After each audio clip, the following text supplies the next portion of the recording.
మూకం కరోతి వాచాలం భంగుం లంఘాయతే గిరిం యత్కృపాతమహం వందే శ్రీగురుం దీనతారిణం గురవే గౌరచంద్రాయ రాధికాయ తథాలయే కృష్ణాయ కృష్ణ భక్తాయ తద్భక్తాయ నమో నమః.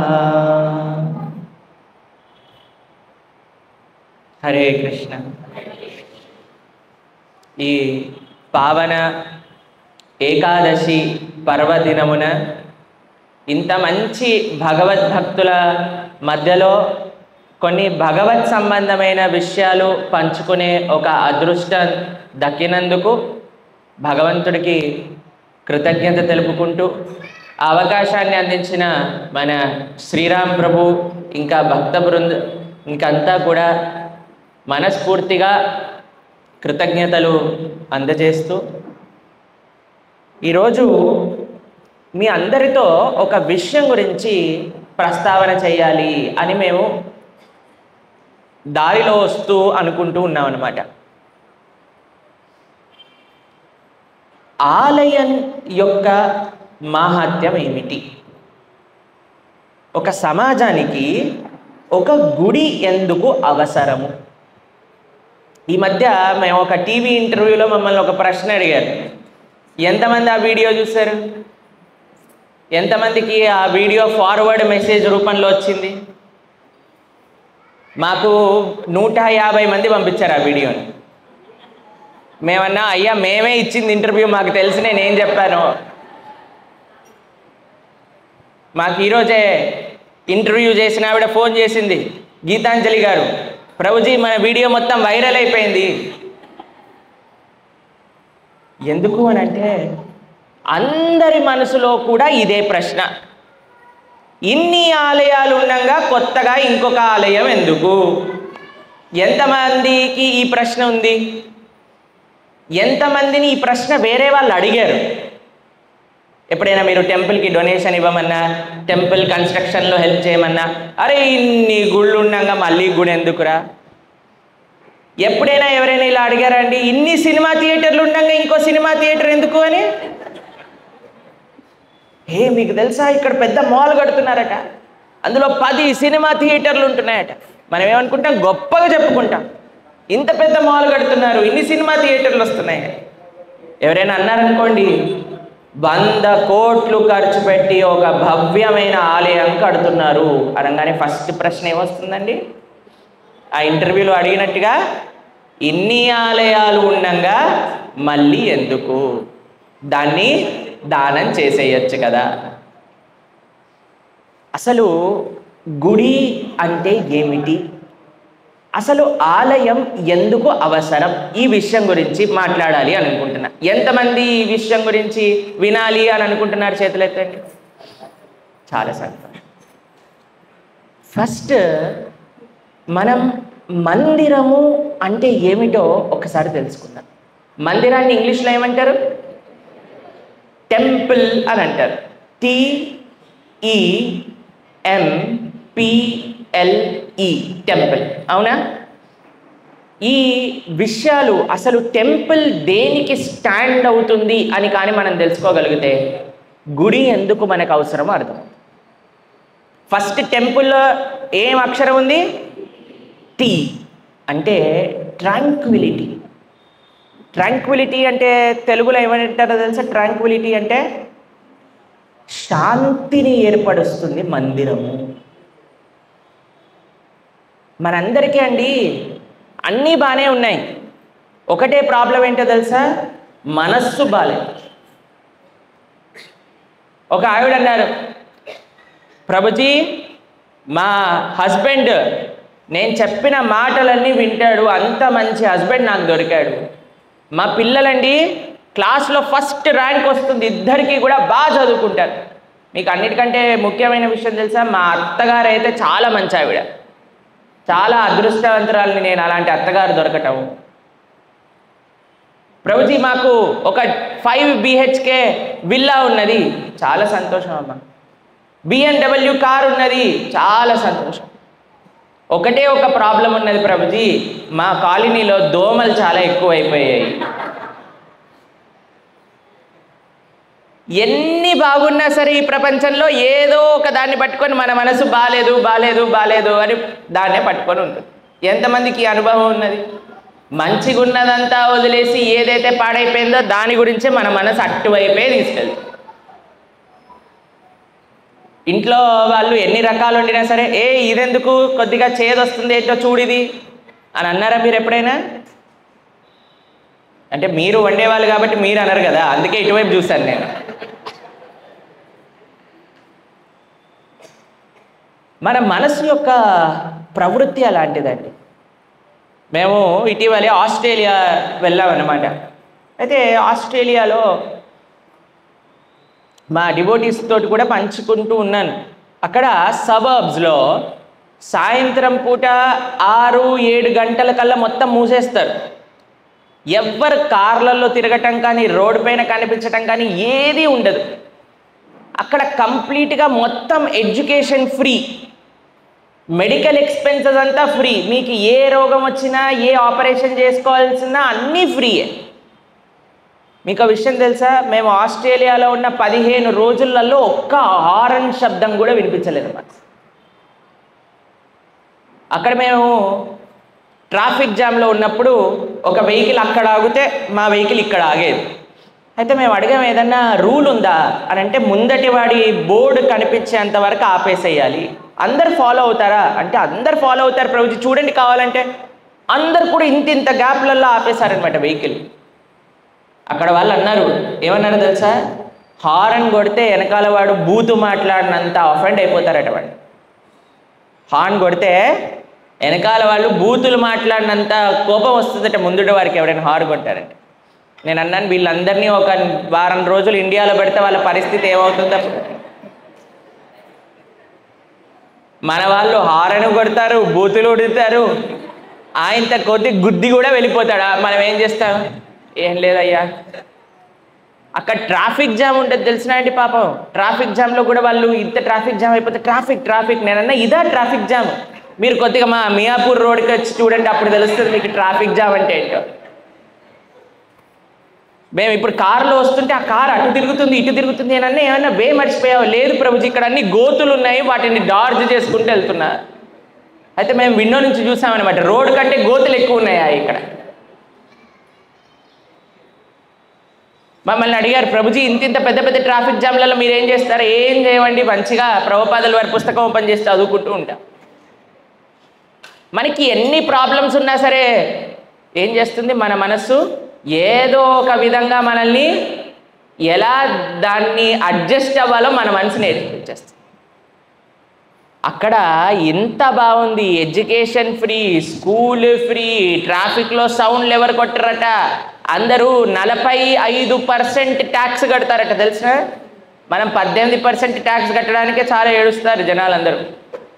45% ట్యాక్స్ కట్టుతూ అంత బ్రహ్మాండంగా ఉంది. అదేంటబ్బా ఈ దేశం ఇంత బాగుంది, మన భారతదేశం కంటే బాగుందా అనే లోపల ఏమన్నారో తెలుసా? అక్కడ ప్రభుజీ ఇక్కడ 70% మందికి మానసిక రుగ్మతలు ఉన్నాయి. ఏంటి చప్పట్లు కొడుతున్నారు?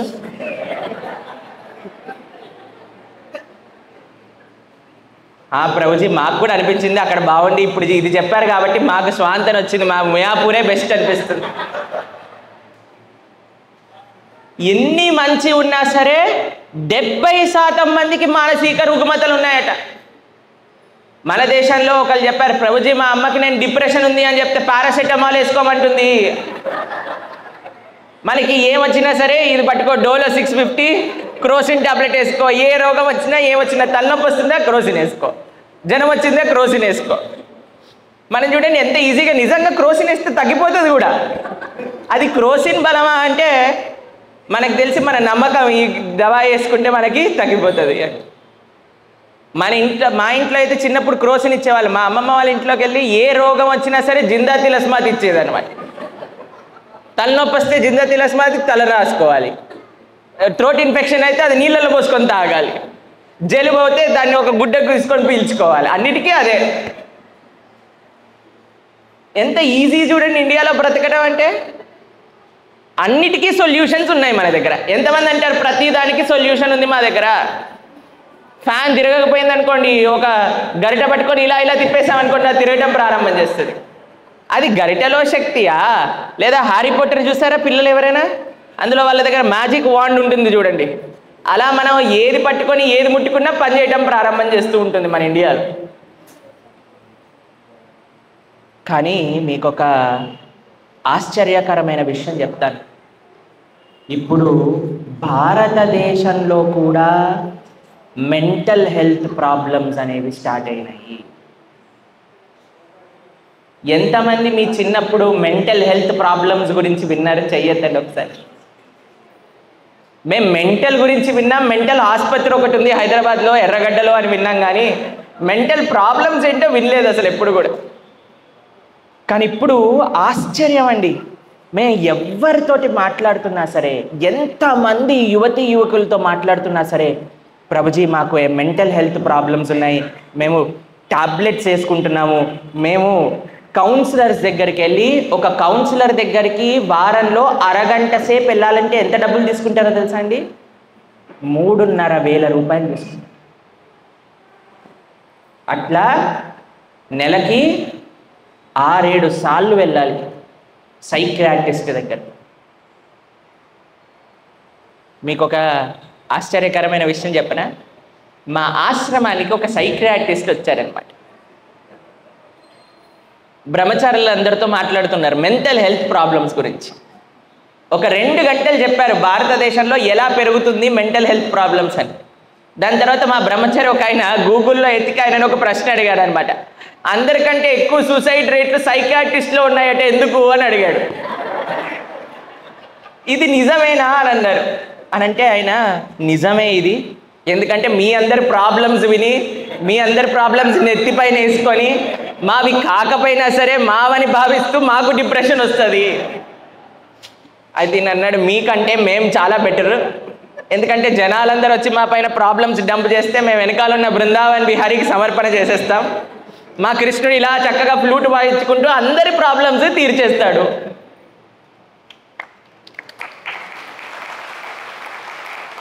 కానీ చాలా కష్టమైన విషయం తెలిసినా అండి మీకు భగవంతుడు చేసే పని? ఆయనలా ఫ్లూట్ వాయిస్తూ నవ్వుతూ నించోవాలి చేయాల్సిన పని ఎవ్వరం చేయలేదు. ఒక ఆలయంలో ఒక ఆయన వెళ్ళి భగవంతుడికి చెప్పాడట, ఈరోజు ఇలా నించుంటావేంటి నువ్వు, ఈరోజు ఒక్కరోజు రెస్ట్ తీసేసుకో అని అన్నారట. అన్నారట, అయ్యా నా పని నువ్వు చెయ్యలేవు నాన్న, చాలా కష్టమైనది అని అంటే, లేదు లేదు లేదు లేదు ఒక్కరోజు ఆఫ్ తీసుకో, వీక్లీ ఆఫ్ ఉంటుంది తెలుసా మీకు? ఎంతమంది ఇక్కడ సాఫ్ట్వేర్ ఎంప్లాయీస్ ఉన్నారు? ఎంతమంది 9 to 5 వర్క్ చేసే వాళ్ళు ఉన్నారు ఇక్కడ? మా ఆశ్రమంలో మా స్టాఫ్ 1 గంట ఎక్స్ట్రా పని చేసినా సరే వాళ్ళకి ఓటీ అని ఇస్తారు తెలుసా మీకు? మేము ఒకసారి ఒక ఆయన దగ్గర, అరే చాలా సడన్గా చాలామంది వచ్చేసారా, ఇది ఒక్కటి చేసి పెట్టు అనగానే అన్ని ఇలా చూపించాడు. అరుంధతి నక్షత్రం చూపిస్తారు చూడండి పెళ్ళయ్యాక. అయితే ఇలా చూసేసరికి అక్కడ వాచ్ ఉందన్నమాట. ఏంటబ్బా వాచ్ ఉంది అని చూసేసరికి, ప్రొద్దున 9కి వచ్చాను, టైం అయిపోయింది, నేను వెళ్తున్నా. నేను అన్నా, ఒరే ఒక్క 10 నిమిషాలు, టైం అయిపోయింది అంటే ఉండని ఇక్కడ. అలా పనిచేస్తారు. కానీ భగవంతుడు ఎప్పుడైనా అలా అన్నాడా అండి? భగవంతుడు ఎప్పుడైనా నేను టైం టు టైం మాత్రమే పనిచేస్తాను అని అన్నారా? మనం ఎప్పుడు వెళ్ళి ఆయనతోటి ఏం ప్రస్తావన చేసినా సరే ఆయన నవ్వుతూ వినడానికి ఎప్పుడూ రెడీగా ఉంది. ఇది నా బ్రతిమలాడేటవరే, రెస్ట్ తీసుకో, ఒక్కరోజైనా రెస్ట్ తీసుకో అని అంటే, సరే నువ్వు ఇంత అంటున్నావు కాబట్టి ఈరోజు నేను రెస్ట్ తీసుకుంటా, కానీ నేను ఎలా అయితే నించుంటానో, ఎలా అయితే నేను ఉంటానో, ఏం మాట్లాడకుండా నవ్వుతూ అలా ఉండాలి నువ్వు అని అంటే, సరే అండి చాలా ఈజీ, ఏంటి ఇలానే కదా నించోవాలి, నించుంటాను, ఏం పర్వాలేదు అని అన్నారు. ఒక చాలా ధనవంతుడు ఒక ఆయన ఆలయానికి వచ్చారు. ఇచ్చి పర్సులో నుంచి ఒక 5,000 రూపాయలు తీసి దానం వేసాక ఇప్పుడు చూసారా, మేము కొన్ని ప్రదేశాల్లో చూసామండి. మేము శ్రీరంగంకి వెళ్ళినప్పుడు ఒక దివ్య దేశంలో అన్బిల్ అనే దివ్య దేశం ఒకటి ఉంటుంది. అక్కడ ఒక ఆయన వచ్చి పూజారికి 500 రూపాయలు ఇచ్చి, అయ్యా నాకు చేంజ్ ఇవ్వు అని అన్నాడు. సరే అని ఆ పూజారి 100 రూపాయలు 5 నోట్లు ఈయనకి ఇచ్చాడనమాట. ఇచ్చాక ఏం చేశాడు తెలుసా అండి, ఈ 100 రూపాయలు కూడా చేంజ్ ఇవ్వు అని చెప్పాడు. 10 రూపాయల నోట్లు తీసుకున్నారు ఆయన. 10 రూపాయల నోట్లు తీసుకొని లోపల నుంచి ఒక 2 రూపాయల కాయిన్ తీసి ఆయన చేతిలో పెట్టారు. తెలుసా మీకు, ఇలా చేసేవాళ్ళు కూడా ఉన్నారు ఈ ప్రపంచంలో అని మేమైతే ఆశ్చర్యపోయాం. మేము అనుకున్నాం, దేవుడా వీడికి ఎప్పుడు బుద్ధి తెస్తావో, ఏ విధంగా తెస్తావో, కానీ గట్టి ట్రీట్మెంటే ఇవ్వాలి నువ్వు అని అనుకున్నాను నేను మనసులో. ఎందుకంటే అక్కడ మనీ ఎక్స్చేంజ్ చేస్తున్నాను చూడండి మనం గుడి దగ్గరికి వెళ్ళి. చాలామంది మీకు తెలిసిన, ఎప్పుడైతే నోటు బందీ అయిపోయిందో పాత నోట్లన్నీ తెచ్చి హుండీలో వేసేసారట. ఎంతమందికి తెలుసు ఈ విషయం? కుప్పలు నోట్లు తెచ్చి భగవంతుడు హుండీలో ఇచ్చారు. ఇన్ని రోజులేమో ఇవ్వడానికి సరిపోలేదు, ఎలాగనో వేస్ట్ అయిపోతుంది కదా అని ఇచ్చేసారనమాట, హుండీలో పడేశారు. నా మొక్కు కూడా తీరిపోతుంది. భగవంతుడికి ఏం నోటి ఇబ్బంది లేదు కదా, ఆయన ట్రాన్సాక్షన్స్ వేరే. ఇంతమంది వెంకటేశ్వర స్వామి దగ్గరికి వెళ్ళి డబ్బులు వేస్తున్నారు. మీరు ఎంతమంది వేశారు డబ్బులు వెంకటేశ్వర స్వామి దగ్గర? కొంతమంది నిలువు దోపిడీ అని చేస్తారట. తెలిసినా మీకేంటో? వెళ్ళాక వాళ్ళ దగ్గర ఉండే ఏ ఆభరణాలు ఉన్నాయనుకోండి, ఎంత డబ్బులు ఉన్నాయో అన్నీ హుండీలో వేసి వచ్చేస్తారు. ముందుగానే తక్కువ క్యారీ చేస్తారట, అది కూడా ఉంది అందులో. ఎంత ఇవ్వాలనుకుంటారో అంతే పెట్టుకొని కూడా వెళ్తారట చాలామంది. కానీ అయ్యా, వెంకటేశ్వర స్వామి యొక్క అప్పు ఇప్పటికెందుకు తీరట్లేదు? రోజు మనం 3 కోట్లు వచ్చాయి, 4 కోట్లు వచ్చాయి, ఇంత డొనేషన్లు వచ్చాయి, కానీ ఎందుకు తీరట్లేదు అనుకుంటారు అప్పు? ఏమనుకుంటున్నారు మీరు? ఎందుకు తీరట్లేదు స్వామికి అప్పు?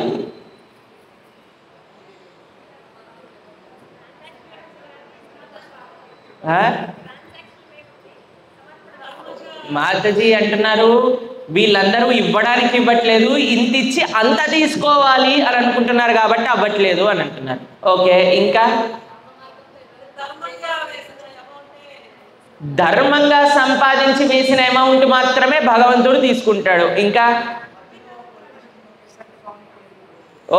మనీష్ ప్రభు అంటున్నారు మధ్యలో చాలా మంది నొక్కేస్తున్నారు ప్రభుని డబ్బులు, అందుకోసం భగవంతుడికి చేరట్లేదు, ఆయన అకౌంట్లో పడట్లేదు. ఇంకా ఏంటండి? భక్తితో సమర్పణ చేయట్లేదు, అందుకోసం భగవంతుడు తీసుకోవట్లేదు. మీకు విషయం తెలుసా? భగవంతుడు అన్నాడట, ఎవరైతే నా భక్తులు ఉంటారో ఆ భక్తులు నా పైన ప్రేమతో సమర్పణ చేసే డబ్బుల్ని మాత్రమే నేను స్వీకరిస్తా అని చెప్పాడట. కానీ ఇక్కడ ప్రాబ్లం ఏంటో తెలుసా అండి? పాపం ఆయన భక్తులకి ఎక్కువగా డబ్బులు ఉండవు చాలాసార్లు. అందుకోసం వాళ్ళు ఏదో నయా పైసా అటు ఇటు వేసే దాంట్లోనే ఆయన సర్దు పెట్టుకొని ఆయన అప్పులు కట్టుకుంటూ వస్తూ ఉన్నాడు అనమాట. కాబట్టి భగవంతుడికి యొక్క సేవ, భగవంతుడు చేసే ఒక సర్వీస్, ఈయన 5,000 రూపాయలు హుండీలో వేసి పాపం ఆయన పర్స్ అలానే హుండీ పైన మర్చిపోయి వెళ్ళిపోయాడు. ఈయన అనుకున్నాడు చెప్పాలని, నోటి దాకొచ్చింది, రే పర్స్ మర్చిపోతున్నావురా, నేను భగవంతుని కదా, నోరు మూసుకొని కూర్చున్నాడు. మళ్ళీ ఇలా పడి ఒక పేద ఆయన వచ్చాడండి. పేద ఆయన వచ్చి అన్నాడు, వెంకటేశ్వర, నా కూతురు పెళ్లి చేయడానికి డబ్బులు లేవు, ఈ పెళ్లి సంబంధం కానీ నేను డబ్బులు లేకుండా చేయకపోతే ఇంకా నా కూతురికి పెళ్ళి కాదు, ఎలాగైనా సరే డబ్బులు ఈ తండ్రి, ఎలాగో ఒకలాగా కృప చేయి తండ్రి అని కళ్ళు తెరవంగానే ఇంత పెద్ద పర్స్ అక్కడ కనిపించింది. ఈయన అనుకున్నాడు, దేవుడి దయ, వెంకటేశ్వర స్వామి ఇక్కడ డబ్బులు ప్రత్యక్షం చేశారు అని పాపం ఈయన అనుకొని ఆ డబ్బుల్ని పెట్టుకొని వెళ్ళిపోయాడు. మూడో వాడు ఇంకొకటి వచ్చాడనమాట. వాడు ఏదో దర్శనం చేసుకుందామా అర్చన చేసుకుందామా అని వచ్చి నించునేసరికి ఈ పెద్ద ఆయన పర్సు పోయింది అని పోలీసులకు కంప్లైంట్ చేయటం, ఈయన పోలీసులను పట్టుకొని రావడం. ఈయన హుండీ దగ్గర నించోవట. ఈయనను పట్టేసుకున్నాడు. ఏయ్ నిజం చెప్పు, పర్స్ ఎక్కడ పెట్టావు? అరే నేను తీయలేదురా పర్స్, నాకేం సంబంధం లేదు, నేనేదో దండం పెట్టుకోవడానికి వచ్చాను. నిజం చెప్తావా లోపల వేయాలా అని అంటే, అయ్యా నాకు నిజంగా తెలియదండి అనగానే వాడిని ఒక్కటి లాగి ఒక్కటి బీకారనమాట. ఇంకా ఈయనకి లోపల భరించలేకపోయాడు. అయ్యో నా ముందు అమాయకుడికి ఒకరికి శిక్ష పడుతుంటే నేను ఎలా చూడాలి అని, ఓ ఉండండి ఉండండి ఉండండి నేను చెప్తా అనగానే భగవంతుడు మాట్లాడుతున్నాడు. ఫస్ట్ సోదా వినండి నేను చెప్పేది.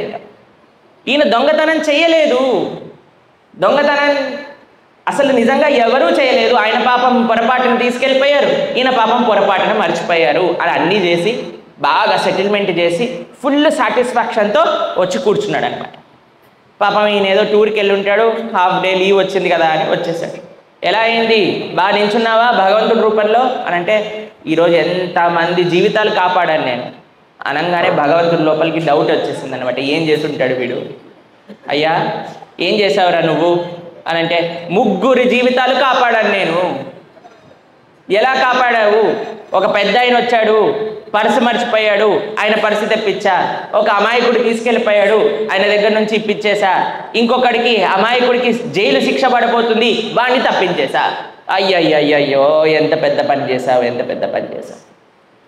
ఏంటండి మంచి చేసినా మమ్మల్ని మంచికి ప్రోత్సహించరా మీరు? మీరేం దేవుడు? మీరు చెయ్యని పని నేను చేసి పెట్టాను, అదే ప్రాబ్లము. ఏమైంది అని అంటే, అప్పుడు స్వామి ఈయనకు చెప్పాడు, ఈ ముసలాయన రేపొద్దున హార్ట్ అటాక్లో పోయేవాడు. వాడు ఎన్నటికీ ఏ వ్యక్తికి ఎప్పుడు కూడా దానం ఇచ్చిన వాడు కాదు. నేను అనుకున్నా వీడిని పర్సు మర్చిపోయింపజేస్తే ఆ పేదవాడికి దానం ఇచ్చినట్టు అవుతుంది, వీడి ద్రవ్యంలో పాపం కొద్దిగైనా వాడికి సుకృతి కలుగుతుంది, దానం ఇచ్చిన సుకృతి అని వాడిని ఇక్కడ మర్చిపోయింపజేశాను. పేదవాడి యొక్క పిల్ల పెళ్ళి కాకపోతే వాళ్ళందరూ తమ ప్రాణాలని విడిచిపెట్టుకుపోవాలి అనే సంకల్పంతో ఉన్నారు, అందుకోసం వాడికి దీన్ని ఇప్పించారు. సరే ఈ 2 బాగానే ఉన్నాయి, కానీ అమాయకుడికి జైలు శిక్ష పడటం ఏమిటి అని అంటే, అయ్యా రేపొద్దున వాడి బోట్ వేసుకొని సముద్రంలో వెళ్ళబోతున్నాడు, సముద్రంలో తుఫాన్ వచ్చి ఆ సముద్రంలో వీడు బోట్ అంతా విరిగిపోయి చనిపోబోతున్నాడు, కాబట్టి జైల్లో ఉంటేనా సరే ప్రాణాలతో ఉంటాడని వాడిని జైలుకి పంపిద్దాం అనుకున్నా, నువ్వు 3 ప్లాన్లు నాశనం చేసేసావు.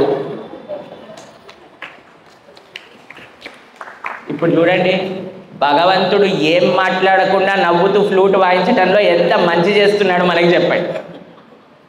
అదే భగవంతుడు గారి మాట్లాడటం ప్రారంభం చేశాడు అనుకోండి, మన ప్రాబ్లమ్స్ ఇంకా కాంప్లికేట్ అయిపోతాయి.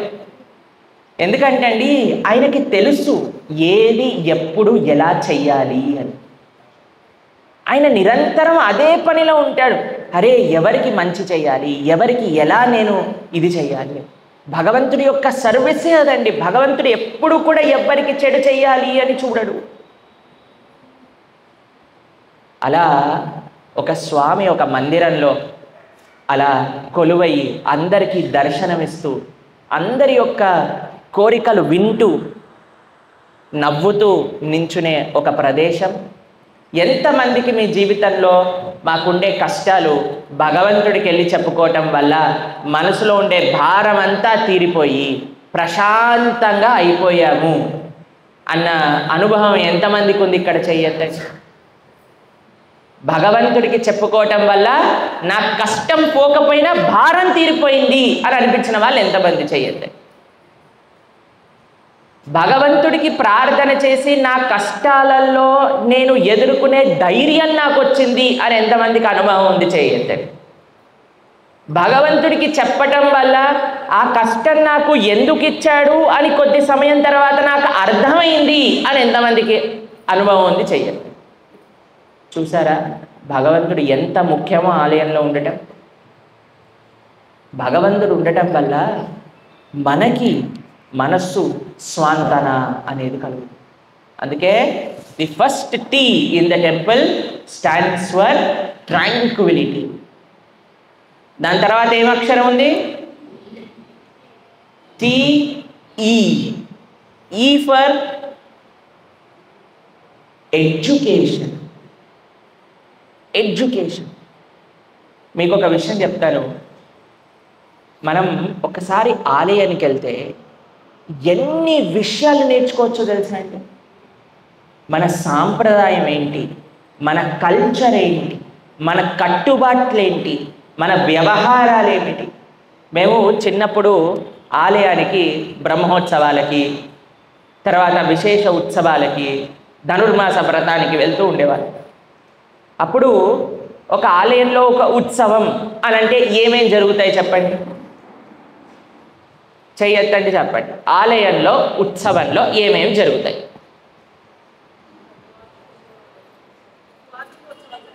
ఏంటండి?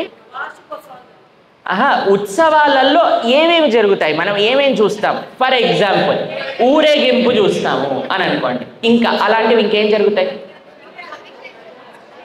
అభిషేకాలు జరుగుతాయి భగవంతుడికి, ఇంకా అలంకరణ జరుగుతుంది భగవంతుడికి, ఇంకా కీర్తన జరుగుతుంది. ఎవరో చాలాసార్లు కరెక్ట్, అన్నిటికంటే ముఖ్యమైన విషయం చెప్తున్నారు. ప్రసాదాలు దొరుకుతాయి, చాలా ముఖ్యం. దాని తర్వాత ప్రశాంతత టీలో అయిపోయింది, ఇప్పుడు ఈలోకి వచ్చేసాం మనం. భగవత్ కథ. ఎంతమందికి ఈ విషయం విన్నారా? ఆలయానికి వెళ్ళాక 2 నిమిషాలు కూర్చోవాలి తప్పకుండా అని. ఎందుకంటారో తెలుసా అండి? అక్కడ నిరంతరము భగవంతుడు గురించి ఎవరో చెప్పే వాళ్ళు ఉంటారు కాబట్టి నువ్వు ఎంత బిజీగా ఉన్నా సరే 2 నిమిషాలు అక్కడ కూర్చొని ఆ వ్యక్తి ఏం చెప్తున్నాడో విని ఇంటికి వెళ్ళాలి. అందుకు చెప్పారు 2 నిమిషాలు కూర్చోమని. మనం ఏం చేస్తాం? బయటికి వెళ్తూ వెళ్తూ మేము చూసాం, బయటికి అడుగు మర్చిపోయాం కూర్చోటం, కూర్చో కూర్చో కూర్చో ఇలా కూర్చుంటాడు. అక్కడ కొబ్బరికాయ నీళ్ళ ఇలా కొట్టి ఒక ముక్క నువ్వు ఒక ముక్క నేను తిని పద పద పద. ప్రవచనం ఎక్కడ లోపల జరుగుతుంది, అక్కడ కూర్చోడు. ప్రవచనంలో కూర్చుంటే వాడు ఏం చెప్తాడో సాధువు అని బయటికి వచ్చి మెట్ల పైన కూర్చొని వెళ్ళిపోతూ ఉంటారు జనాలు. అందుకోసం కాదండి, మనం కూర్చుంటే ఆలయానికి ఎక్స్ట్రా డొనేషన్లు ఏం రావు. మనకి జ్ఞానం రావాలని ఆలయంలో కూర్చోవాలి. ఇంకేం జరుగుతాయి ఉత్సవాలలో? సాధు సాంగత్యం. ఇంకా మన కల్చర్కి సంబంధించినవి కొన్ని జరుగుతాయి. ఏంటవి? భగవంతుడు ముందు నృత్యాలు జరుగుతాయి, చూసారా మీరు? భరతనాట్య సేవ, కూచిపూడి, కథక్, కోలాటం, కరెక్ట్. ఇంకా గాన సభలు చేస్తారు భగవంతుడికి. ఇప్పుడే త్యాగరాయ గాన సభలు అని చేస్తూ ఉంటారు, తెలుసా మీకు? ఎన్ని విశేషాలు మన ధర్మం గురించి, మన దేశం గురించి ఒక్క ఉత్సవంలో నేర్చుకోవచ్చు తెలిసిన. ప్రతి ఒక్క దాంట్లో ఏంటి అర్థము, ఎందుకు ఈ పని చేస్తున్నారు, ఎప్పుడు చేస్తున్నారు, ఎంత వైభవమైన కల్చర్.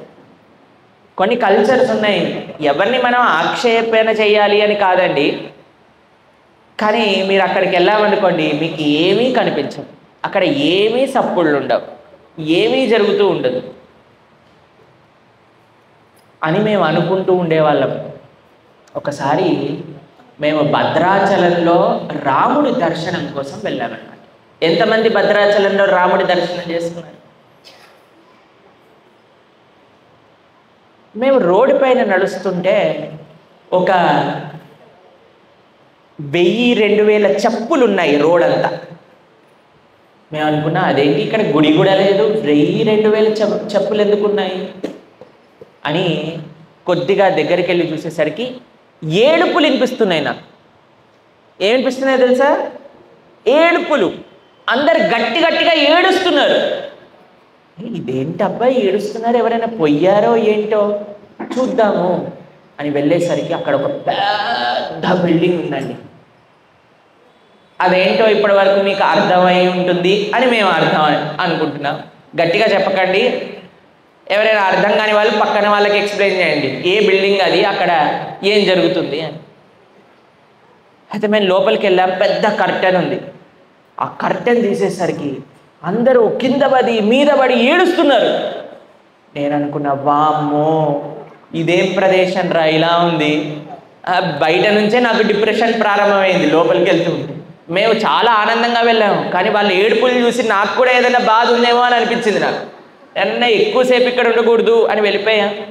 రాముడి యొక్క ఆలయానికి వెళ్తే అక్కడ స్వామి యొక్క అద్భుతమైన సుందరమైన అభిషేకము, అలంకరణ, మంగళ వాయిద్యములు, వేద మంత్రోచ్చారణ, ఆ పుష్పాలు, రంగురంగుల ఆభరణాలు, ఎంత అందం చెప్పండి అసలు మన సనాతన ధర్మంలో ఉన్నది, మన సంస్కృతి సాంప్రదాయంలో ఉన్నది. ఈ అందమంతా మనకి తెలియాలి అని అంటే ఆలయానికి వెళ్ళాలి. ఆలయానికి వెళ్తేనే తెలుస్తుంది మన సంపద ఏంటి. ఎంతమంది తాజ్మహల్కి వెళ్ళారు? తాజ్మహల్కి వెళ్ళిన వాళ్ళు ఎంతమంది? మేము కూడా తాజ్మహల్కి వెళ్ళామన్నమాట. తాజ్మహల్కి వెళ్తే మేము అనుకున్నాం, వామ్మో దీన్ని ఎట్లరా 7th wonder of the world అంటున్నారు అనేవాళ్ళు నిజంగా చూసారా తాజ్మహల్ని? తాజ్మహల్ ఏంటో తెలుసా అండి? శ్మశాన వాటిక. ముంతాజ్ అనే ఆవిడ యొక్క సమాధి ఉంది అక్కడ. మీరు చూసారనుకోండి మీకు అనిపిస్తుంది ఇప్పుడు మేము వెళ్ళిన వెంకటేశ్వర ఆలయం 100% బెటర్ అనిపిస్తుంది తాజ్మహల్. ఒక్క ఆలయం కట్టాలి. శ్రీరంగం గుడిని కానీ మీరు చూస్తే 300 ఎకరాలు. తంజావూరు గుడిని చూస్తే ఎంత అద్భుతమైన గోపురం అంటే అది ఎన్ని టన్నులు వేచేసే రాయి ఆ శివాలయం పైనకి ఎక్కిచ్చారో అని ఒక వీడియో చూసాం ఈ మధ్య. ఒక టెంపుల్ కట్టాక గోపురం కొద్దిగా కట్టేసి మొత్తం మట్టితో నింపేసేవాళ్ళని, నింపేసి నెక్స్ట్ ఫ్లోర్ కట్టేసి అక్కడి వరకు మట్టితో నింపేసేవారని, మళ్ళీ ఇంకో ఫ్లోర్ కట్టి మళ్ళీ మట్టితో నింపేసేవారు, మళ్ళీ ఇంకో ఫ్లోర్ కట్టేసి అంత దూరం వరకు మట్టితో నింపేసి మళ్ళీ మట్టిని మొత్తం క్లియర్ చేశారు. అసలు ఏమి శిల్పకళ నైపుణ్యం. హంపీలో విఠలేశ్వర మందిర్కి వెళ్ళారనుకోండి, మీరు ఆ పిల్లర్స్ పైన మీరు కొడుతుంటే మంగళ వాయిద్యాల యొక్క సప్పుళ్ళు వస్తూ ఉంటాయి. లేపాక్షి అరే మీరు అక్కడికి వెళ్ళారనుకోండి, సందు రంధ్రంలో నుంచి మీరు కానీ ఆ చిన్న వైర్ని తీసుకెళ్తే లోపలికి పాస్ అయ్యేంత మైన్యూట్గా చెక్కారు. కింద వేలాడే స్తంభము అని ఉంటుంది తెలుసా? కింద నుంచి ఇలా మనం క్లాత్ పెడితే మొత్తం స్తంభం మీద నుంచి వస్తుంది. అసలు ఏంటండి ఈ కన్స్ట్రక్షన్స్, ఎంత ఆర్కిటెక్చర్, ఎంత స్కిల్. ఇవన్నీ ఎప్పుడు తెలుస్తుంది మనకి? మందిరం ఉంటేనే తెలుస్తుంది. రెండవది ఎడ్యుకేషన్.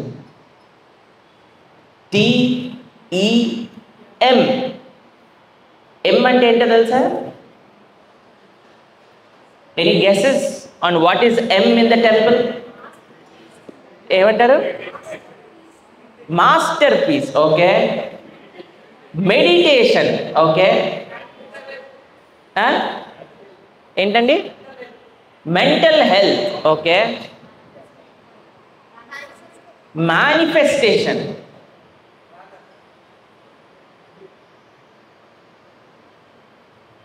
చెప్పరా నేను? మేనేజ్మెంట్. టెంపుల్లో అన్నిటికంటే కాంప్లికేటెడ్ థింగ్.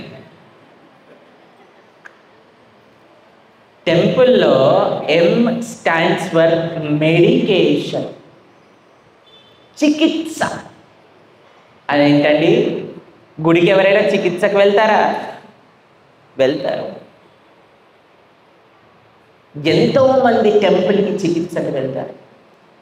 మన శరీరానికి చికిత్స చేసే ప్రదేశం హాస్పిటల్ అయితే మనస్సుకి చికిత్స చేసేదే మందిరం.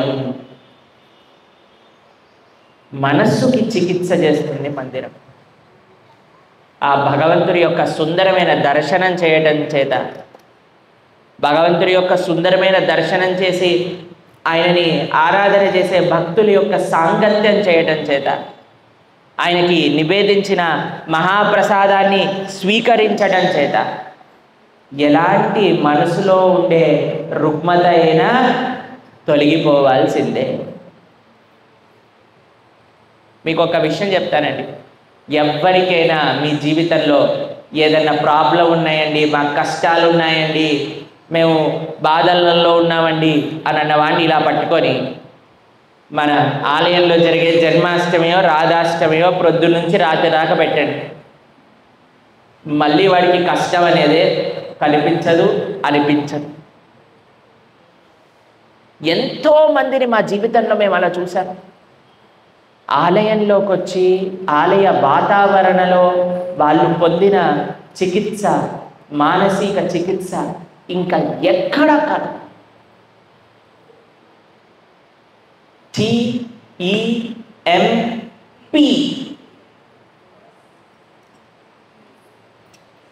పీస్, ఇంకా patience, progress, positive vibrations, very good, ఇంకా పాజిటివిటీ, ప్రొటెక్షన్, ఇంకా పాజిటివ్ ఎనర్జీ, ఇంకా ప్రశాంతత. పీ ఫర్ ప్రశాంతత కూడా, ప్రసాద్, పీ ఫర్ ప్రసాద్ చాలా ముఖ్యం.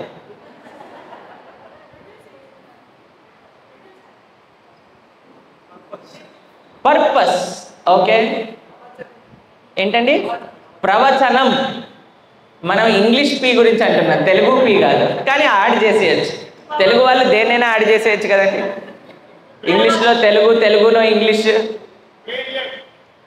ప్రేయర్, మీరు అందరూ చెప్పింది కరెక్టే, కానీ ఇంకొక వర్డ్ చెప్పనా నేను? ప్యూరిఫికేషన్, శుద్ధీకరణ. Purification of heart, purification of mind and purification of existence. మనం ఆలయానికి వెళ్తే శుద్ధీకరణ జరుగుతుంది. ఎలా శుద్ధీకరణ జరుగుతుందండి ఆలయానికి వెళ్ళినప్పుడు? మనం ఆలయానికి వెళ్ళినప్పుడు భగవన్నామ స్మరణ ఎప్పుడైతే మనం చేస్తామో, చేతో దర్పణ మార్జనం భవమహ ధావాగ్ని నిర్వాపనం శ్రేయ కైరవ చంద్రికా వితరణం విద్యా వధూ జీవనం ఆనందాంబు నివర్ధనం ప్రతిపదం పూర్ణామృతాస్వాదనం సర్వాత్మ స్నపనం పరం విజయతే శ్రీకృష్ణ సంకీర్తనం.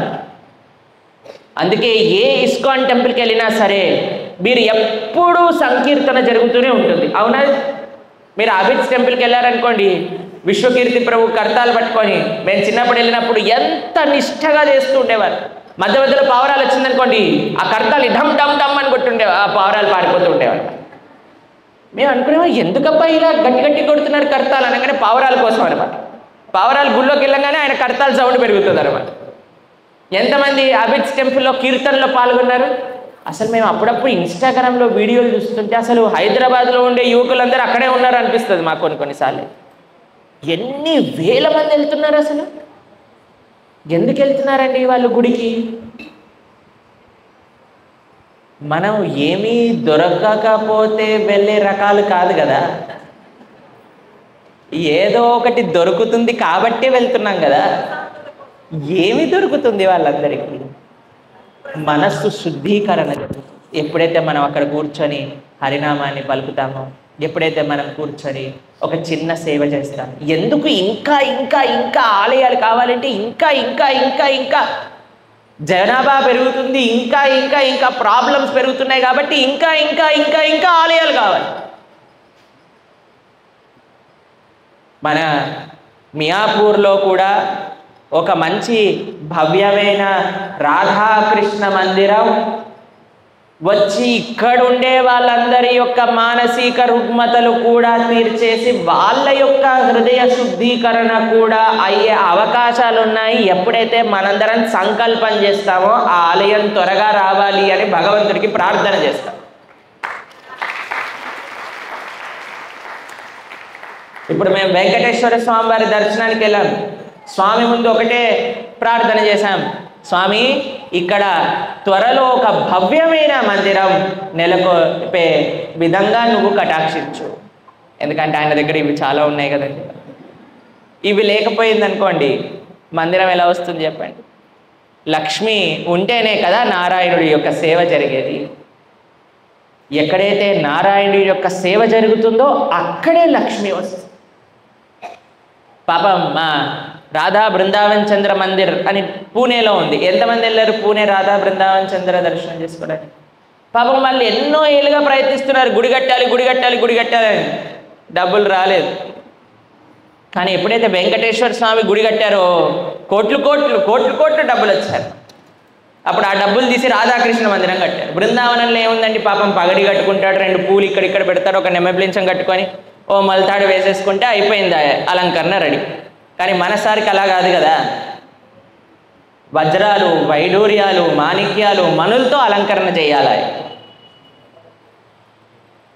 కాబట్టి మనందరం ప్రార్థన చేయాలి. ఈ ప్రదేశంలో కూడా ఒక సుందరమైన భవ్యమైన రాధాకృష్ణ మందిరం. ఎంతమంది ఇక్కడ మియాపూర్ ప్రదేశర ప్రాంతాల్లో ఉండేవాళ్ళు ఉన్నారు? చెయ్యొద్దండి చూద్దాం. ఎంతమంది కనిపిస్తుంది ఇక్కడ ఒక మందిరం వస్తే ఎంత బాగుంటుంది, ఎంత చక్కగా. అంత దూరాలు వెళ్ళలేకపోతున్నాం ఇప్పుడు హైదరాబాద్ ట్రాఫిక్లో. ఇక్కడే ఉందనుకోండి బ్రహ్మాండంగా రోజు ఆలయానికి వెళ్ళొచ్చు, సేవించుకోవచ్చు. మీకు విషయం చెప్పినా, ఒక సీక్రెట్ చెప్పినా, ఎంత కొత్త ఆలయం అయితే మీకు అంత సర్వీస్ చేసే ఆపర్చునిటీ ఉంటుంది. మీరు పెద్ద పెద్ద గుళ్ళకి వెళ్ళారనుకోండి, మిమ్మల్ని ఎవరు పట్టించుకోరు. అక్కడ మీరు ఏదైనా సేవ చేయాలనుకోండి, వాళ్ళు అంటారు ఆల్రెడీ ఇంత లైన్ ఉంది, దాని తర్వాత చూద్దాం. కానీ ఇక్కడ మాత్రం ఆలయం వచ్చిందనుకోండి, మీకు సేవలే సేవలు, ఉత్సవాలే ఉత్సవాలు, ఆపర్చునిటీసే ఆపర్చునిటీస్. కాబట్టి ఎంతమంది ఈ ఆలయం తొందరగా రావాలి, ఇక్కడ భవ్యమైన ఆలయం కోసం ప్రార్థన చేస్తాము అని అంత వాళ్ళు ఎంతమంది చేయొద్దండి. ఎంతమంది దానికోసం కృషి కూడా చేస్తాము. అదేంటి 50% చేతులు కిందికి వచ్చేసాయి. మేము మొన్న ఒక ప్రదేశంలో భక్తులతో మాట్లాడుతూ, ఎంతమందికి జగన్నాథ రథోత్సవం చేయడానికి డబ్బులు కావాలి అనగానే అందరూ ఎత్తారు. ఎంతమంది ఆలయంలో కొత్త టాయిలెట్స్ నిర్మించడానికి డబ్బులు కావాలి అనగానే అందరూ కావాలి కావాలి కావాలి. ఎంతమంది మన ఆలయంలో సెక్యూరిటీకి మొత్తం సెక్యూరిటీ సిస్టమ్స్ ఇన్స్టాల్ చేయడానికి డబ్బులు కావాలి, అందరూ కావాలి ప్రభుజీ, సెక్యూరిటీ లేదు సెక్యూరిటీ లేదు. ఎంతమంది డబ్బులు తేవడానికి రెడీగా ఉన్నారు, డబ్బులు ఇవ్వడానికి కూడా కాదు, డబ్బులు తేవడానికి రెడీగా ఉన్నాడంటే చెయ్యి లోపలికి వెళ్ళిపోయింది అనమాట. అనుకున్నా మరి ఎలా వస్తుంది? అందరం ప్రయత్నిస్తే కదా, అందరం కృషి చేస్తే కదా, అందరూ తమ వంతు సహాయం చేస్తే కదా. కాబట్టి మనందరం మన ప్రయత్నపూర్వకంగా ఎంత వీలైతే అంత చేయడానికి ప్రయత్నం చేస్తాం. మనకి తెలిసిన వాళ్ళు ఎంతమంది ఉంటారో వాళ్ళకు కూడా తెలియజేసే ప్రయత్నం చేద్దాం. ఇక్కడ శ్రీరామ్ ప్రభు ఉన్నారు. శ్రీరామ్ ప్రభు యొక్క నేతృత్వంలో ఎంతో చక్కటి భవ్యమైన మందిరం ఇక్కడ రావాలి అని వాళ్ళ యొక్క సంకల్పం ఉన్నది. కాబట్టి ఎవరైతే భక్తులు దాంట్లో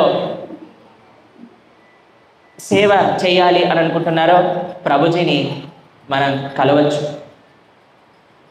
TEMPL. ఎల్ అంటే ఏంటి?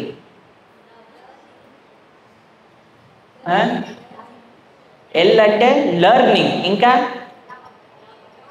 లవ్, ప్రేమ. ఎవరి పట్ల ప్రేమ? భగవంతుడి పట్ల ప్రేమ. ఇది చాలా ముఖ్యమండి. మేము మొన్న ఆదిలాబాద్లో ఉన్నాం. ప్రభుజీ వస్తున్నారా గుడికి జనాలు అని అంటే, వస్తున్నారు ప్రభుజీ, చాలామంది కాలేజ్ పిల్లలు, బాయ్ ఫ్రెండ్ గర్ల్ ఫ్రెండ్ వస్తున్నారు, గుడిలో గంటలు గంటలు కూర్చుంటున్నారు. నేను అన్నా, గుడిలో ప్రేమ భగవంతుడి పట్ల పెంచుకోవడానికి కానీ ఇద్దరి మధ్యలో పెంచుకోవడానికి కాదు. దాన్ని ఎంకరేజ్ చేయకండి. ఎంతమంది చూసారు అలా జెండలు వచ్చి గుడిలో కూర్చొని ఏదో టైంపాస్ చేస్తూ ఉంటారనమాట.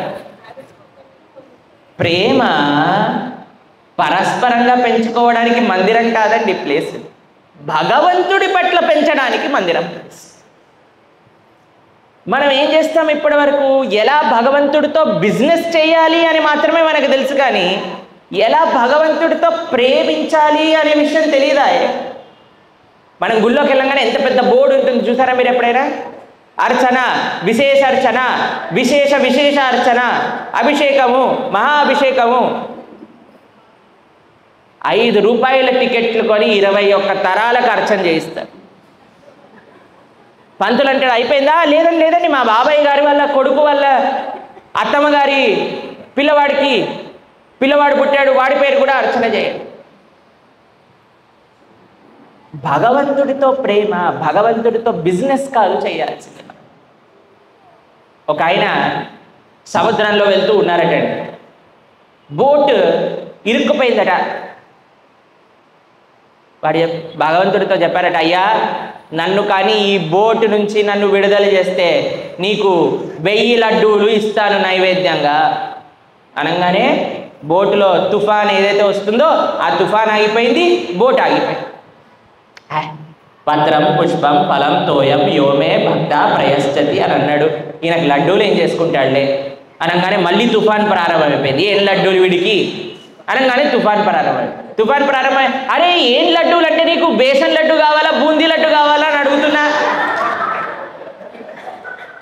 సీరియస్గా తీసుకుంటావేంటి నా మాటలు? నీకు కావాలి అన్ని రకాలు, బేసన్ కూడా చేస్తా, బూందీ కూడా చేస్తా, ఆప. ఇలాంటి వాళ్ళం మనం అండి. మనల్ని భరిస్తున్నాడంటే భగవంతుడికి నిజంగా ఎంత కృతజ్ఞతలు చెప్పుకోవాలంటే అంత కృతజ్ఞతలు. భగవంతుడి పట్ల ప్రేమను పెంచేది ఆలయం.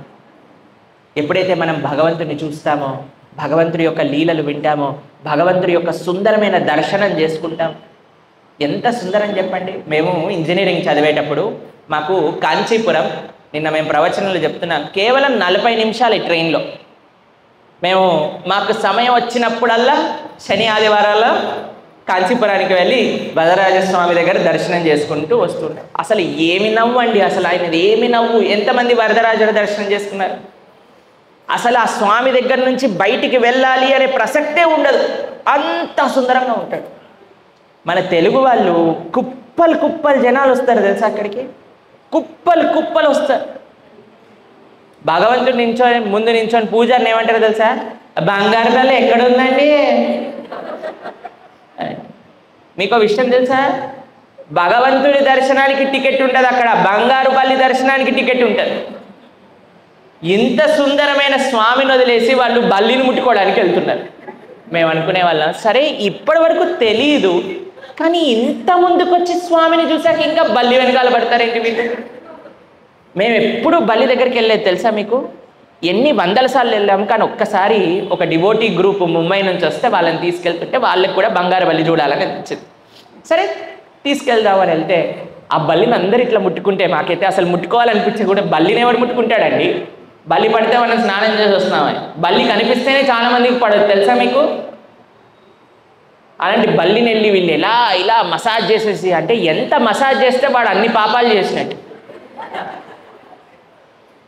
కొంతమంది వెండి బల్లిని, బంగారు బల్లిని, పక్కన సూర్యచంద్రులు ఉంటారు పాపం, వాళ్ళు అలానే ఉంటారు, వాళ్ళని కూడా ముట్టేసుకుంటారనమాట. వీడు కూడా ఏమన్నా పాపాలు తీసేస్తారేమో.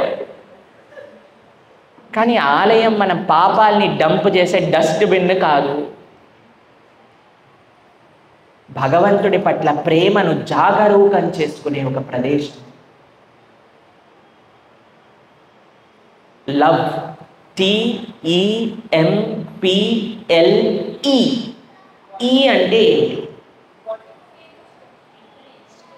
ఎంకరేజ్మెంట్. ఓకే, ఇంకా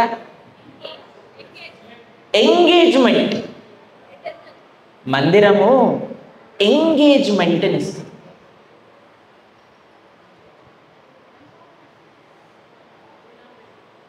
మనం మందిరానికి వెళ్ళినప్పుడు ప్రతి ఒక్కళ్ళకి ఏదో ఒక సేవ ఆలయం వల్ల జరుగుతుంది. ఒకళ్ళు టెంపుల్ ప్రెసిడెంట్గా సేవ చేయొచ్చు, ఇంకొకళ్ళు టెంపుల్లో పూజారిగా సేవ చేయొచ్చు, ఇంకొకళ్ళు టెంపుల్లో చక్కటి భగవంతుడి కోసం పూల మాలలు చేయడానికి సేవ చేయొచ్చు. మన రేణుకా మాతాజీ రాధా మదన్ మోహన్కి వస్త్రాలు కుట్టి సమర్పణ చేస్తారు, ఆ సేవ చేయొచ్చు. కొంతమంది భగవంతుడికి నైవేద్యములు వండి సేవ చేయొచ్చు, ఇంకొకడు భగవంతుడికి దానమిచ్చి సేవ చేయొచ్చు. ఎంతమంది వచ్చినా సరే, మీరు ఎప్పుడైనా ఇస్కాన్ సెంటర్కి వచ్చి మేము సేవ చేయాలి అని అనుకుంటే, లేదండి మా దగ్గర సేవ లేదు అని ఎప్పుడైనా విన్నారా? పరిగెత్తుతూ ఉంటాం మేము, ఎవరైనా దొరుకుతాడా సేవకి. మేము సేవ ఇస్తాము అని అంటే పారిపోయే వాళ్ళని చూసాం, కానీ మేము సేవ చేయాలి అని అంటే లేదు అని మాత్రం ఏ ఆలయంలో ఇప్పటికీ. శ్రీరంగం దగ్గర ఒక పుండరీకాక్ష అనే ఒక మందిరం ఉన్నది. ఎంతమంది శ్రీరంగ క్షేత్ర దర్శనం చేసుకున్నారు? తిరువెల్లరై అనే దివ్య దేశం. ఎంతమంది వెళ్ళారు అక్కడికి పుండరీకాక్ష పెరుమాళ్ దర్శనానికి? అక్కడ శిబి చక్రవర్తి ఎంతమంది పూజారులని అపాయింట్ చేశారో తెలుసా? ఆ స్వామి సేవకి తెలుసా మీకు? గెస్ట్ చేస్తారా? 2000 ఆలయ అర్చక కుటుంబాలని ఆయన అక్కడ నియమించారు శిబి చక్రవర్తి. 2000 ఫ్యామిలీస్ ఒక్క దేవుడికి సేవ చేయడానికి. ఎంతమంది ఒక సర్వీస్ టెంపుల్ వల్ల పొందుతున్నారో ఒక్కసారి ఆలోచించండి. టెంపుల్ ఎంతమందికి సర్వీస్ చేస్తుంది ఇది ఆలోచించండి. ఒక ఇస్కాన్ టెంపుల్ ఒక ప్రదేశంలో ఉంటే ఎన్ని రకాలుగా యూజ్ అవుతుంది అని అంటే, ఎంతోమంది తిండి లేని వాళ్ళందరికీ తిండి దొరుకుతుంది, ఎంతోమందికి ఉపాధి లేని వాళ్ళకి ఉపాధి దొరుకుతుంది, ఎంతోమందికి ఎన్నో విధాలుగా ఒక మందిరము ఒక టూరిజం పెంచుతుంది. ఇంకో విషయం తెలుసా మీకు? అటు పక్కన ఇటు పక్కన ర్యాండ్ రేట్లు కూడా పెరిగిపోతాయి. ముంబైలో ఒక ఆయన, పేరు చెప్పనులేండి, ఒక 10,000 అపార్ట్మెంట్లు కట్టాడు. ఏమని అడ్వర్టైజ్ చేసుకున్నాడో తెలుసా? God is your next door neighbour అని అడ్వర్టైజ్ చేసుకున్నాడు. దేవుడు మీ పక్కింటి ఆయన అనగానే అందరికీ ఏంటి దేవుడు పక్కింటి ఆయనలా, దేవుడు పక్కింటి ఆయనలా అని చూసేసరికి అక్కడ భవ్యమైన రాధాకృష్ణ మందిరం కడుతున్నాము అనగానే వెంటనే అందరూ ఫ్లాట్లు కొనేసుకున్నారన్నమాట. కాబట్టి ఎన్నో ఉన్నాయండి. యథా తరోర్మూల నిశేషనేన తృప్యంతి తత్స్కంద భుజోపశాఖ.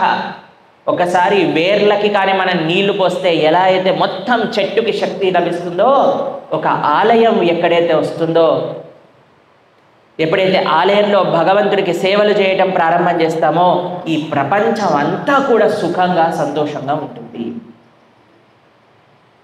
అందుకు ఒక ఆలయం రావటము, ఒక ఆలయం ఉండటము అనేది అన్నిటికంటే ముఖ్యమైన విషయం.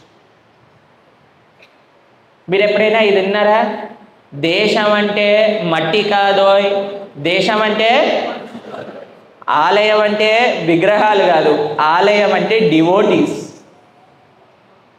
కాబట్టి ఒక టెంపుల్ లైవ్లీగా ఉండాలి అని అంటే ఒక కమ్యూనిటీ ఆఫ్ డివోటీస్ కాదు, ఒక భక్తుల యొక్క సంఘం కాదు. ఎన్నో పెద్ద పెద్ద మందిరాలు ఉన్నాయండి. మీరు దక్షిణ భారతదేశానికి వెళ్ళారనుకోండి, పెద్ద పెద్ద మందిరాలు, ఎవ్వడు రాడక్కడికి. చూసారా మీరు ఎప్పుడైనా? మీరు వెళ్తే కానీ పూజారి మన ముందే డోర్ తీసి లోపలికి వెళ్ళి, గర్భాలయం తీసి లోపలికి వెళ్ళి దీపం ముట్టించి ఆరతిచ్చిన ఆలయాలు కూడా మేము చూసాం. ఎందుకు? భక్తులు లేరు కాబట్టి. మనం ఎంత ఆలయం యొక్క కన్స్ట్రక్షన్ పైన ఇంపార్టెంట్ ఇస్తామో దానికి ఒక 100 రెట్లు భక్తుల యొక్క సాంగత్యాన్ని ఏర్పాటు చేయడానికి ప్రయత్నం చేయాలి. ఎలా భక్తుల యొక్క సాంగత్యం ఏర్పడుతుందండి అని మనం ఆలోచిస్తే, ఎప్పుడైతే మనం శ్రీల ప్రభుపాదుల వారు చెప్పిన విషయాలు చెప్పినట్టుగా ఆచరించటం ప్రారంభం చేస్తామో, శ్రీల ప్రభుపాదుల వారు ఇచ్చిన సర్వీసెస్ ఇచ్చినట్టు చేస్తామో, శ్రీల ప్రభుపాదుల వారి యొక్క పుస్తకాలు ఎప్పుడైతే మనం జనాలకి పంచి జనాలు వాటిని చదువుతారో, మేము ఇప్పుడే నిన్నగాక మొన్న ఢిల్లీ నుంచి వస్తున్నాం అన్నమాట. మొన్నే మా జపా క్లాస్లో ఈ విషయం గురించి చెప్పాను. మేము ఇంట్లో ఉన్నామో దామోదర కీర్తన ప్రభు నిత్య లలిత మాతాజీ మాటల్లో అడుగుతున్నా, మీరు అసలు భక్తిలోకి ఎలా వచ్చారు అని అంటే ఆవిడ ఏం చెప్పిందో తెలుసా? ప్రభుజీ, నేను ఏథీయిజం పైన PhD చేశారు ఆవిడ. నాస్తికవాదం, నిరీశ్వరవాదంలో PhD చేశారు ఆవిడ. నేను అడిగాను, మాతాజీ మీరెలా మారిపోయారు అని అంటే, శ్రీల ప్రభుపాదుల వారి భగవద్గీత చదవటం వల్ల మారాను అని ఆవిడ చెప్పింది. బ్యాక్ టు గాడ్ హెడ్ మ్యాగజైన్లో ఆవిడ ఆర్టికల్ వచ్చింది. మా జపా గ్రూప్ భక్తులందరికీ చూపించాము. ఆవిడ ఎలా ప్రభుపాదుల వారి యొక్క పుస్తకం చదవటం వల్ల ఇప్పుడు మనకి దారిలో 10 మంది దొరుకుతాడు, నేను దేవుడిని నమ్మను 2 ప్రశ్నలు వేస్తే వాడి దగ్గర ఆన్సరే ఉండదు. నేను అన్నా మిమ్మల్ని తీసుకెళ్తాను, అసలు ఈ ఏథీస్టులు అనే వాళ్ళందరికీ మీరు క్లాస్ ఇవ్వాలి అని చెప్పారు. ఏథీజంలో PhD చేసిన ఆవిడ ప్రభుపాదుల వారి యొక్క పుస్తకం చదివి మనసు మారింది అని అంటే మన మనసులు ఎందుకు మారవండి? మనకి చిన్నప్పటి నుంచి కృష్ణ రామ ఏకాదశి ఏంటి, గుడి ఏంటి, ఆలయం ఏంటి అన్నీ తెలుసు కదా. కానీ మనల్ని మార్చడం ఇంకొద్ది కష్టమైన జాబ్. ఏంటో తెలుసునండి, ఆవిడ పూర్తిగా ఏథీజంని నమ్మింది, మార్చగలిగాం. పూర్తిగా భగవంతుడిని నమ్మాడు, జీవితం తరిస్తుంది. కానీ మనలాంటి వాళ్ళం ఏంటంటే ఉన్నాడు, నా పని చేసినంత వరకు మంచోడు, నా పని చేయలేదంటే బ్యాడ్ ఫెలో, నాకు అడిగింది ఇబ్బంది అంటే వర్స్ట్ అని మనం భగవంతుడికి రేటింగ్ ఇస్తాం, భగవంతుడికి రిపోర్ట్ కార్డు ఇస్తాం. మనకి అనికింది, అరే నేను ఇది చేశానే, ఇలా కోరుకున్నానే, అవ్వలేదు అని అంటే ఈ దేవుడు పవర్ఫుల్ కాదు, ఇంకెక్కడైనా పవర్ఫుల్ ఉన్నాడా? ఇలాంటి వాళ్ళని మార్చడం అన్నిటికంటే కఠినం. మీరు అటైనా వెళ్ళండి, ఇటైనా వెళ్ళండి, కానీ 2 పడవలలో కానీ కాలు పెడితే ఏమవుతుంది? మునిగిపోతాం. కాబట్టి ఎలాంటి వాళ్ళైనా సరే, అటున్న వాళ్ళైనా, ఇటున్న వాళ్ళైనా, మధ్యలో ఉన్న వాళ్ళైనా, పైన ఉన్న వాళ్ళైనా, కింద ఉన్న వాళ్ళైనా, ఎవరైనా సరే ప్రభుపాదుల వారి యొక్క పుస్తకాల యొక్క సాంగత్యంలోకి, శ్రీమద్ భగవద్గీత, శ్రీమద్ భాగవతం, శ్రీల ప్రభుపాదుల వారి యొక్క శిష్యుల యొక్క సాంగత్యంలోకి, వాళ్ళ మార్గంలో నడిచే భక్తుల సాంగత్యంలోకి వస్తే మారకపోవటము అనేది ఉండదు. కాబట్టి మనం ఎప్పుడైతే డెడికేటెడ్గా శ్రీల ప్రభుపాదుల వారి యొక్క సర్వీస్ చేస్తాము, శ్రీల ప్రభుపాదుల వారు చెప్పినవి, శ్రీల ప్రభుపాదుల వారి యొక్క శిష్యులు చెప్పిన మార్గదర్శకంలో మనం ఎప్పుడైతే ఉంటామో, ఎప్పుడైతే జీవితంలో దాన్ని ఆచరిస్తామో, అప్పుడు మన చుట్టూ ఒక మంచి కమ్యూనిటీ అనేది ఏర్పడుతుంది. ఎప్పుడైతే కమ్యూనిటీ ఏర్పడుతుందో అప్పుడు భగవంతుడు వచ్చాడనుకోండి, అక్కడుండే వాతావరణము, అక్కడుండే వైభవము వర్ణనాతీతమైంది. కాబట్టి మనందరం కూడా ప్రయత్నం చేద్దాం, మన వైపు నుంచి ప్రయత్నం చేద్దాం. ఒక మంచి ఆలయం ఇక్కడ ఏర్పడాలి అని, ఒక మంచి భక్తుల యొక్క సమాజం ఇక్కడ రావాలి అని, మనందరం కూడా సేవ చేసుకునే ఒక అదృష్టం కలగాలి అని, శ్రీల ప్రభుపాదుల వారి యొక్క ఖ్యాతి ప్రపంచ నలుమూలలా ఎలా అయితే పెరుగుతుందో, ఈ ఆలయం ద్వారా, ఈ భక్త సమాజం ద్వారా మరింత ముందుకెళ్ళాలి అని ప్రార్థన చేస్తూ, హరే కృష్ణ కృష్ణ కృష్ణ హరే హరే, హరే రామ రామ రామ హరే హరే. శ్రీల ప్రభుపాదకి హరే కృష్ణ. ఎవరికైనా ఏమైనా ప్రశ్నలు ఉన్నాయా? ఒక 2 క్వశ్చన్స్.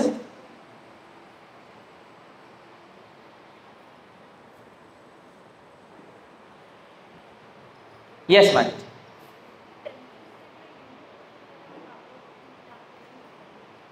ఏంటండి?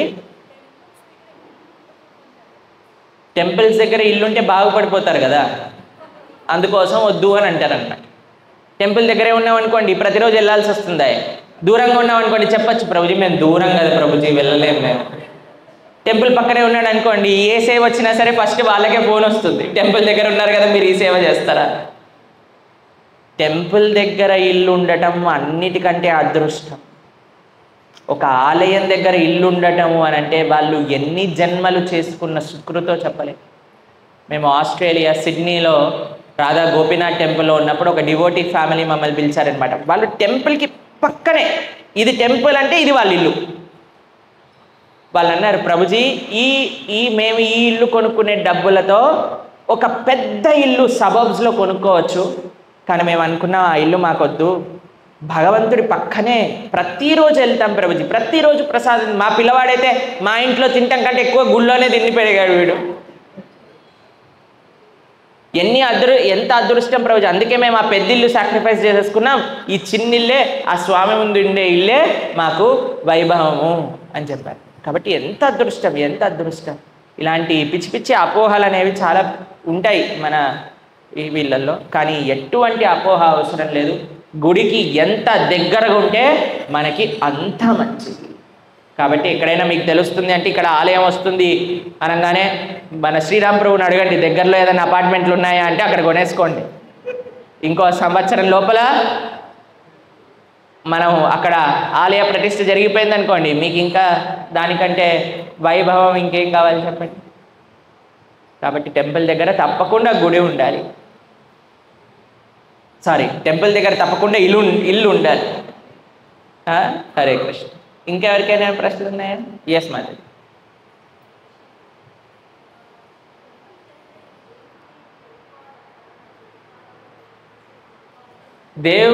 టెంపుల్కి వెళ్తే దేవుడిని కోరుకోవాలంటారు. ఏమి కోరుకోవాలి అనా?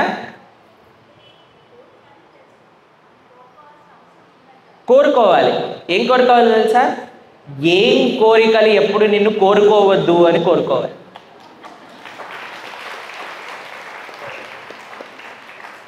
స్వామి పొరపాటున కూడా నిన్నెప్పుడు నేను అడగకూడదు, అలాంటి బుద్ధి నాకు ఇవ్వు అని కోరుకోవాలి.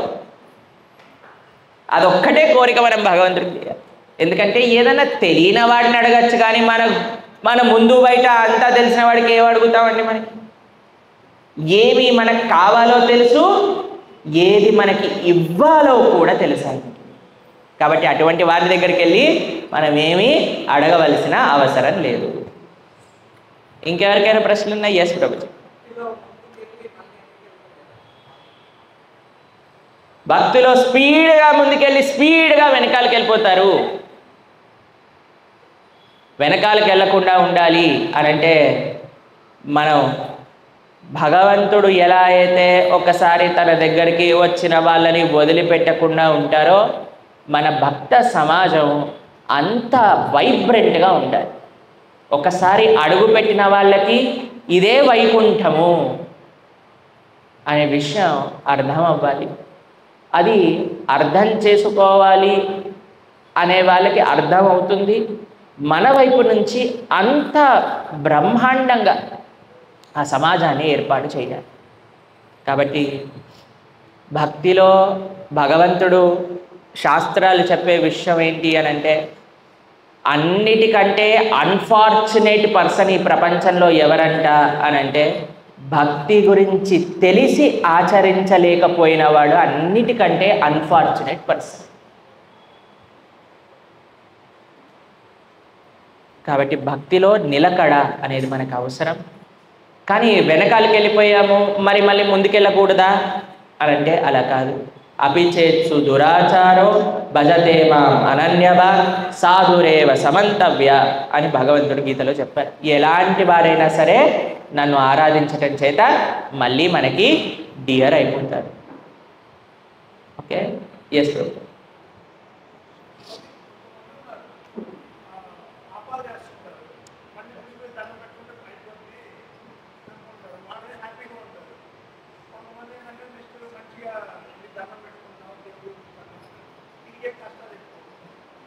ఏంటండి? లాస్ట్ పాయింట్ రిపీట్ చేయండి. ఇంకో మైక్ ఉందా?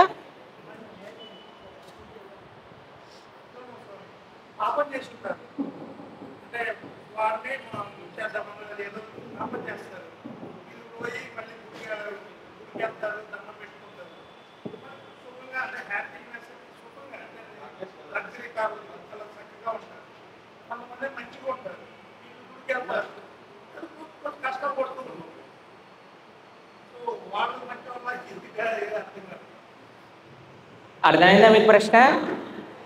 కొంతమంది చాలా పాపాలు చేస్తాడు, కానీ గుడికి వెళ్ళి దండం పెట్టుకుంటారు, కానీ వాళ్ళు మాత్రం BMW-లలో పెద్ద పెద్ద కార్లలో పెద్ద పెద్ద బంగ్లాలలో ఉంటారు.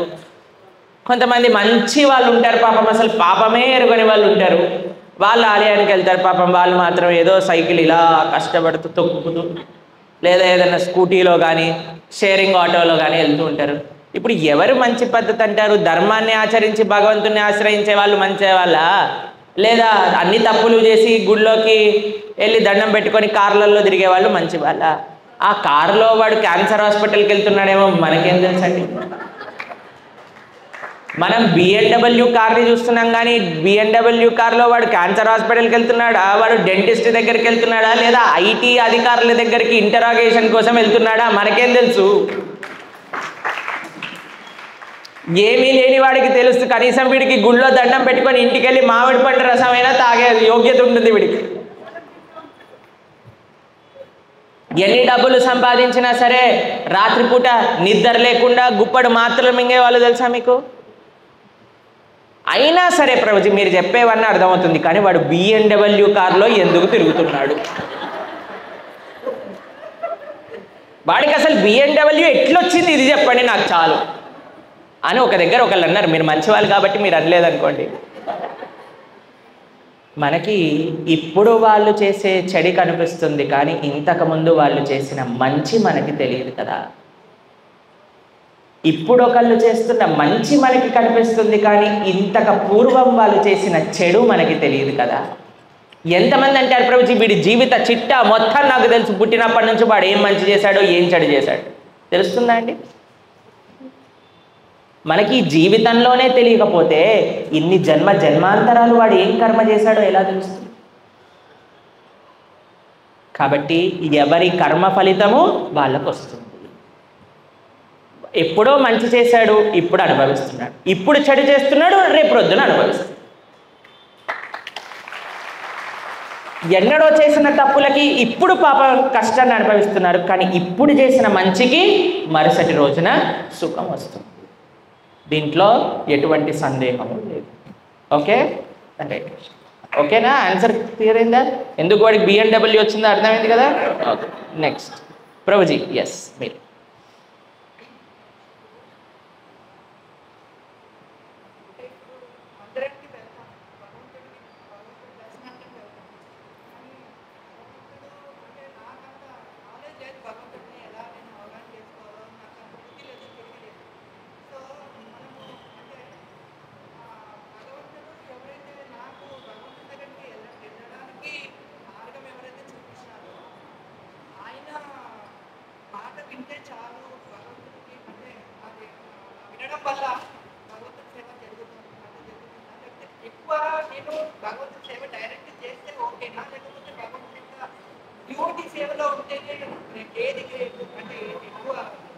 ప్రభుజీ అడిగిన ప్రశ్న ఏంటో తెలుసా?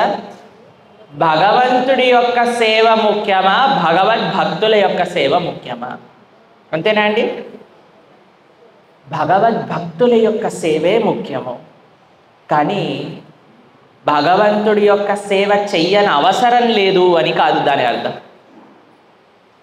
భగవద్భక్తుల యొక్క సేవ, కబీర్ దాస్ అని అంటారు, గోవింద్ గురు, భగవంతుడు నా గురువులు ఇద్దరు నించుంటే నేను ముందు ఎవరికి ప్రణామం చేస్తాను అని ఆయన ప్రశ్న వేసుకొని ఫస్ట్ నేను నా గురువు గారికి ప్రణామం చేస్తాను, ఎందుకంటే మా గురువు గారి వల్లే కదా గోవిందుడు ఎవరో తెలిసింది.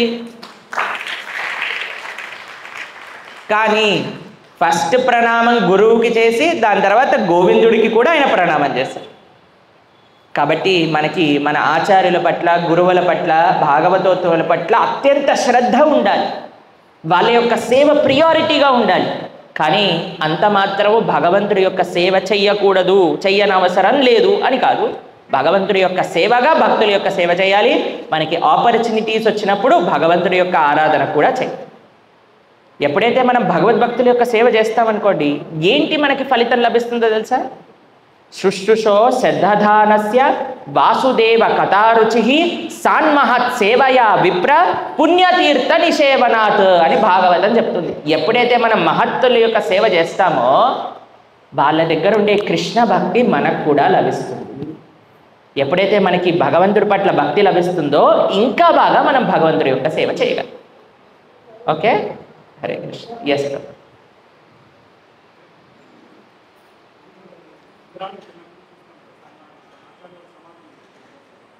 ప్రభు, మీరు మాట్లాడేది నాకు వినిపించట్లేదు.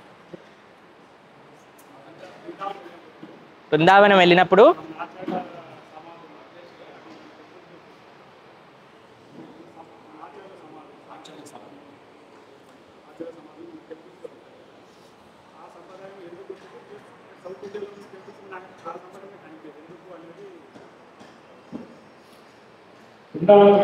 ప్రభుజీ యొక్క ప్రశ్న ఏంటి అంటే, మనం బృందావనం వెళ్ళినప్పుడు మన ఆచార్యుల వారి యొక్క సమాధులు చాలా కనిపిస్తూ ఉంటాయి, కానీ దక్షిణ భారతదేశంలో కనిపించదు అని అంటున్నారు ప్రభుజీ.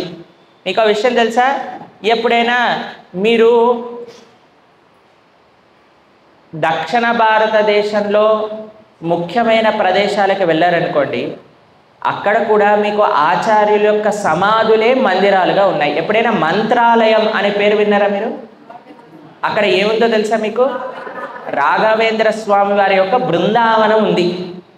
ఆయన యొక్క సమాధి అని బృందావనము అని అంటారు. దాన్ని దర్శనాని కోసమే వెళ్తారు మంత్రాలయాలు.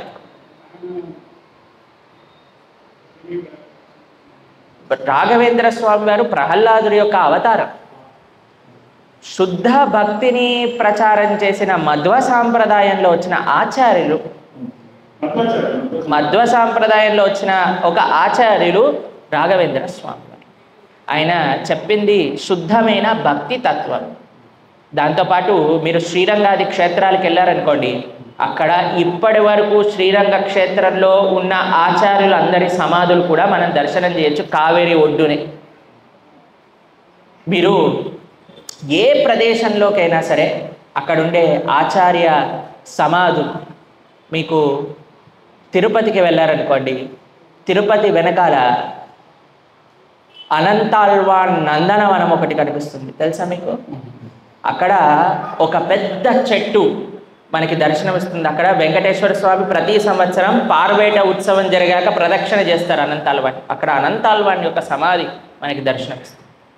కాబట్టి అలా ఆ పరంపర శుద్ధ భాగవతోత్తముల యొక్క బృందావనం, సమాధి, వేరే వేరే పేర్లు ఉన్నాయి. తిరువరస్సు అని అంటారు శ్రీ వైష్ణవ సాంప్రదాయంలో అయితే. అలా ఉన్న ప్రదేశాలు దక్షిణ భారతదేశంలో కూడా ఎన్నో. ఓకేనా? సరే. ఎస్ మాతాజీ.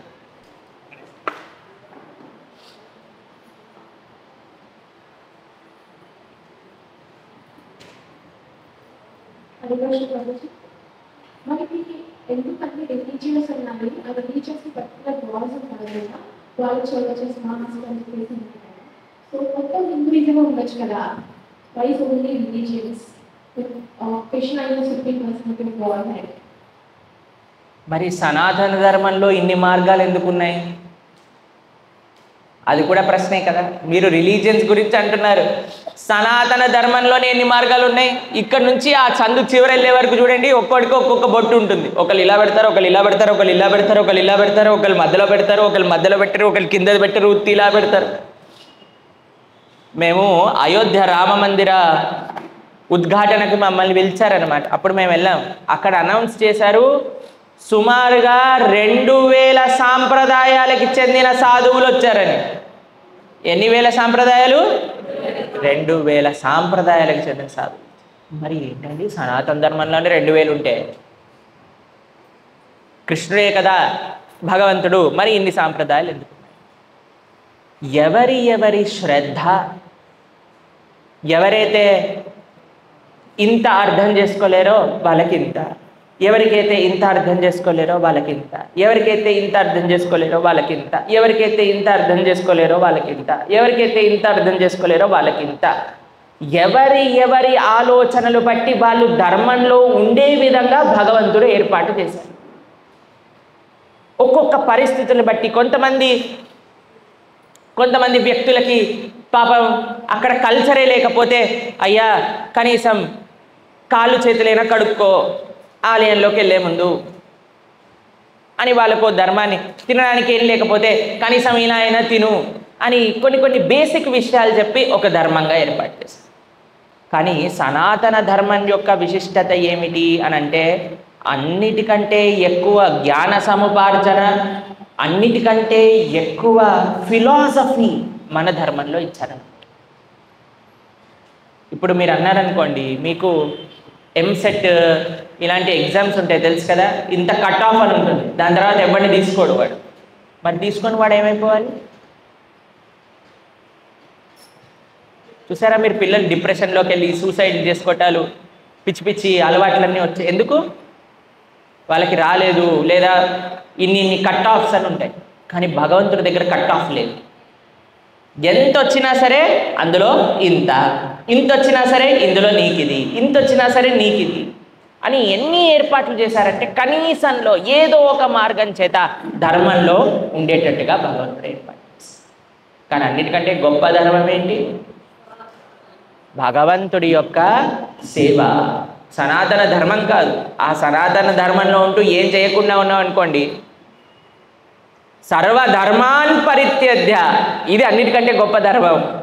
అన్ని ధర్మాలు వదిలేసి భగవంతుడి యొక్క పాదాలు పట్టుకోవటమే అన్నిటికంటే గొప్ప ధర్మం. సర్వధర్మాన్ పరిత్యజ్య మామేకం శరణం వ్రజ అహం త్వాం సర్వపాపేభ్యో మోక్షయిష్యామి మా శుచ. ఇది అన్నిటికంటే గొప్ప ధర్మం. ఓకేనా? హరే కృష్ణ. ఇంకెవరికైనా ఏం ప్రశ్నలు ఉన్నాయండి? చాలా ప్రశ్నలు ఉన్నాయి, కానీ సమయం మన దగ్గర లేదు ఈసారి. ఎందుకంటే మళ్ళీ మాకు మధ్యాహ్నం పూట ఒక క్లాస్ ఉంది, మళ్ళీ సాయంత్రం పూట కొత్తపేటలో ఇంకొక క్లాస్ ఉంది, మళ్ళీ రేపు మేము మళ్ళీ ముంబై ప్రయాణం చేయాలన్నమాట. కాబట్టి ఎవరికైతే ప్రశ్నలు ఉన్నాయో వాళ్ళు పర్సనల్గా వచ్చి అడగడానికి ప్రయత్నం చేయండి. ఇక్కడే నేను వస్తా, ఇక్కడ కొద్దిగా ముందుకు వస్తా. ఇది ఆసనం చాలా పెద్దగా అయిపోయింది. మాకు కనిపిస్తుంటే మీరు అందరూ చిన్నగా ఉన్నట్టు కనిపిస్తున్నారు.